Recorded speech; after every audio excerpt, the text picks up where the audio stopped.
আজকে তো এই হিজড়াকে শেষ করে ফেলবো। আরে এটা কি করতেছে? তো দেখি আমাকে মারার চেষ্টা করতেছে। একটা কাজ করি, আমি মরার ভান করে থাকি। আরে আবুল, কাম হইছে? আরে হ্যাঁ, এই হিজড়াকে তো আমি একদম শেষ করে দিয়েছি। এবার বাকি কাজটা তুই কর। হ্যাঁ হ্যাঁ করতেছি, এই তো হয়ে গেছে।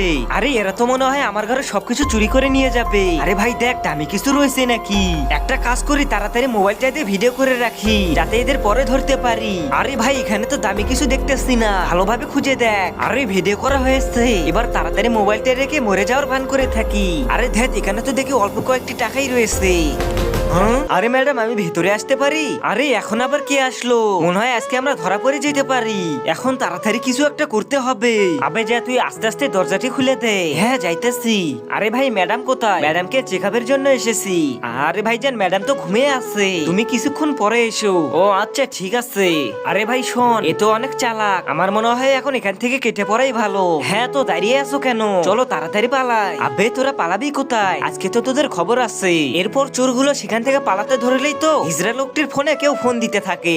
আবে ওর তো দেখি ফোন বাজতেছে, একটা কাজ করি, ওর ফোনটাও নিয়ে চলে যায়। আরে এ চোর তো দেখি আমার ফোনটাও নিয়ে যাচ্ছে। এরপর তো হিজড়া মহিলাটি আস্তে আস্তে বিছানা থেকে উঠে আলমারি থেকে তার পুরনো একটি মোবাইল বের করে এবং তার বন্ধুদের কাছে ফোন করতে থাকে।